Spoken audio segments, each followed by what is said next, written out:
Bonjour à tous, c'est Evan le Geek. Aujourd'hui on se retrouve pour le troisième épisode de mes critiques, un peu spécial car je vais vous critiquer deux films. Waouh, c'est super original hein. Attends, mais c'est moi qui fais mes critiques, pas toi? Qu'est-ce que tu fais là? Va voir la vidéo de Speak Genius du mois de juin pour savoir pourquoi je présente mes critiques. Bon bref, c'est parti pour critiquer Pirates des Caraïbes 5, la vengeance de Salazar et le manoir. C'est parti.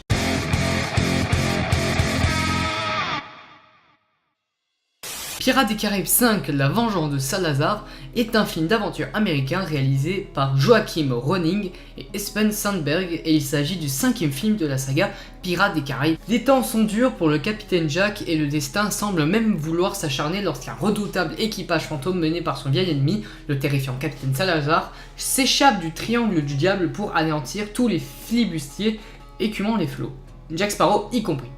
Le seul espoir de survie du capitaine Jack est de retrouver le légendaire trident de Poséidon qui donne à celui qui le détient tout pouvoir sur les mers et les océans.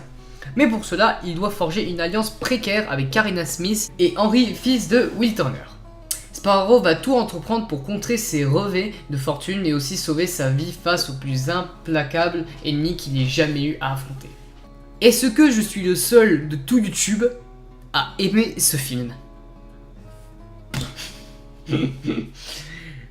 Parce que vu la barre des dislikes sur certaines critiques de Pirates des Caraïbes 5, je dis que je dois intervenir. Donc les points positifs du film. La course-poursuite au début du film est bien dynamique, drôle et bien menée. Dans cette scène-là, on est scotché devant notre écran, logiquement vu que ça bouge. Le design de l'équipage de Salazar sont très inventifs et très stylés, je dirais même mieux ceux du Black Pearl quand ils étaient maudits. Et oui, certains gags sont très marrants, mais il y en a certains c'est très lourd et puis ça finit par saouler.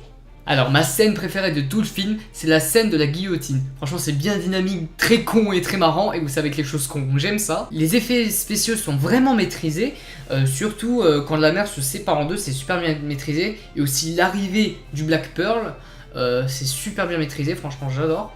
C'est super bien maîtrisé. La musique est toujours là pour donner le rythme, ça fait plaisir, surtout sur la scène du cambriolage, sur la scène de la course-poursuite. Maintenant, au niveau des défauts. Les défauts du film, selon moi, c'est l'humour qui est un petit peu trop lourd, des scènes un petit peu inutiles des fois. C'est tout. Ouais, je crois que les autres youtubeurs ont pas voulu dire les points positifs et dire que les points négatifs parce qu'ils trouvent que ce film c'est de la merde. Un petit peu comme Michael J. Donc, passons aux qualités. Voilà, ça c'est fait. Passons maintenant aux défauts. Je suis désolé Michael J, mais... Voilà quoi, tu fais que défoncer le film, tu dis même pas un seul point positif, rien, c'est... Voilà quoi, je suis désolé. Franchement, les gens qui disent qu'il y a énormément d'incohérences, ce sont un petit peu des débiles, parce que, j'ai envie de dire, il y a une scène qui a été critiquée, c'est quand Jack se débarrasse de son compas. Qu'est-ce que vous avez à gueuler? C'est logique, Jack Sparrow a perdu son équipage, etc., il a perdu confiance en lui, et puis il se débarrasse du compas. Du coup, ce qui libère Salazar du triangle des Bermudes. Je sais pas pourquoi d'ailleurs. À vous de dire dans les commentaires si vous savez. Aussi, le capitaine Salazar qui a été critiqué pour dire que c'est un méchant complètement vide, c'est totalement faux. J'ai juste envie de dire que Salazar est un bon méchant. Pas un méchant marquant, mais un bon méchant quand même. À la base, c'était un capitaine espagnol qui a voulu prendre toutes les mers du monde, et puis jusqu'à qu'il rencontre le capitaine Jack Sparrow quand il était jeune. Et puis Jack Sparrow l'a vaincu. Le capitaine Salazar est mort dans le triangle des Bermudes, du coup ce qui le rend maudit, et du coup il veut se venger envers tout le monde, et lui-même y compris. Ça, si je veux dire, c'est complètement logique, quoi, de se venger de quelqu'un, c'est... Voilà quoi, je comprends pas pourquoi vous critiquez que c'est pas un méchant qui a beaucoup de... C'est que vous dites que c'est un mauvais méchant alors que c'est un bon méchant, hein. J'ai envie de dire que ce film est mieux que le 4. Même si je crois que je suis les seuls sur Terre à aimer le 4. Moi, mon top 5 des films Pirates des Caraïbes, ça serait en première position le premier, en deuxième position le cinquième, en troisième position le quatrième, et puis le reste, le 3 et le 2. Voilà, c'est mon classement à moi, c'est mon avis, c'est personnel. Est-ce que voulez-vous que je fasse un débat sur Pirates des Caraïbes 5, est-ce un bon film au niveau des incohérences, etc. Si oui, dites-le moi dans les commentaires, ou dites plutôt le moi en sondage en haut à droite de la vidéo. Voilà, donc c'est parti pour le deuxième film. Le Manoir. Le Manoir est une comédie et une épouvante français réalisée par Tony Détis et scénarisée par Marc Jarusso alias Kemar. Une bande d'étudiants vient fêter la nouvelle année dans un manoir isolé de tout, mais peu après leur arrivée, des événements étranges perturbent l'ambiance avant que la fête se tourne carrément au cauchemar. Déjà le scénario est un petit peu faiblard et c'est basique quoi, limite c'est un premier film que tout le monde ferait. En plus c'est le premier film de Tony Détis. Il n'a pas écrit le film, mais il l'a réalisé, ce qui est logique. Le scénario est assez faiblard et basique, mais les événements, les gags, les scènes dans le film sont géniales. Pour une comédie française, ça marche. Et si en plus c'est une épouvante, ça marche bien, ça marche encore mieux, j'ai envie de dire. C'est un film qui a rien à voir avec YouTube, parce que je sens que certains dans votre écran vont dire pourquoi tu dis que ça a rien à voir avec YouTube. Parce que pour vous le rappeler, les acteurs qui jouent dedans, ce sont des youtubeurs. Je parle par exemple de Mister V, Natou, Kemar, Jérôme Niel, alias la ferme Jérôme, Baptiste Lorbert dans Bat et Gaël, Vincent Tirel dans Studio Bagel. Voilà, ces gens-là en principe. Et ce film prouve que les youtubeurs peuvent faire autre chose, ce qu'ils savent faire, c'est-à-dire rester dans leur chambre et puis faire des vidéos que je trouve un terme de merde, qui peuvent être à la fois des comédiens, des acteurs, des scénaristes, des réalisateurs, des gens qui ont du talent simplement. En France, il y a d'autres gens talents qui font aussi des vidéos sur YouTube. Funzy et moi, MDR. Et en plus, comme j'ai dit tout à l'heure, Kemar a écrit le film. Franchement, c'est bien écrit.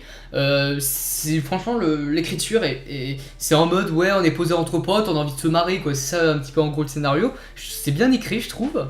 Il a réussi à se caler un rôle tout en laissant ses potes youtubeurs jouer. En plus, Kemar il joue pas beaucoup dedans, mais il laisse quand même ses potes jouer, ça c'est. Et aussi, oh putain, j'ai l'impression de plagier In the Panda tout d'un coup. Non, parce qu'In the Panda, j'ai les mêmes arguments que lui. Du coup, si vous voulez aller voir la critique de In the Panda, je vous le mets en haut à droite, en fiche.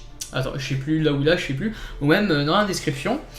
Et là, je vais. Alors, la phrase que je vais dire, il a déjà dit. Il a dit à un moment, Tony Détis. C'est son premier film, et en un plan, il a dit « Bon, je suis là pour faire un film, je suis là pour faire du cinéma. » Et pas faire un sketch YouTube. Donc il avait dit, genre, ouais, il avait fait une scène de 3-5 minutes, genre sans coupure, sans rien, ça demandait un jeu des acteurs pour leur positionnement, mais aussi un jeu, surtout pour ceux qui tiennent la perche, la caméra et tout. Franchement, bon, allez voir sa critique, c'est mieux argumenté que moi, je vous le dis. Et c'est un film d'horreur qui se moque beaucoup... Alors, c'est un film qui se moque beaucoup des films d'horreur, un petit peu comme un Scary Movies, mais très marrant. Et voilà, c'est un film à voir entre potes, et puis voilà quoi, c'est assez marrant. Moi, sinon, pour moi, le gros point négatif du film, c'est qu'on s'attend à des petits trucs, mais ça peut être des vannes, ça peut être des situations, mais on s'attend un petit peu à des trucs. Ça, c'est plutôt dommage, je trouve. Bon, bah voilà, cette critique est terminée. J'espère que ça vous aura plu. N'hésitez pas à liker, partager et commenter. Et surtout de vous abonner à ma chaîne, à celle de Funzy, et surtout à cette chaîne-là. Et puis, pour vous le rappeler, je serai, moi, à la Japan Expo le vendredi 7 juillet, toute la journée. Suivez mon compte Twitter pour savoir où je serai durant la journée, parce que j'y serai en tant que visiteur. Voilà. Donc, je vous dis au revoir les amis, à bientôt pour une prochaine vidéo.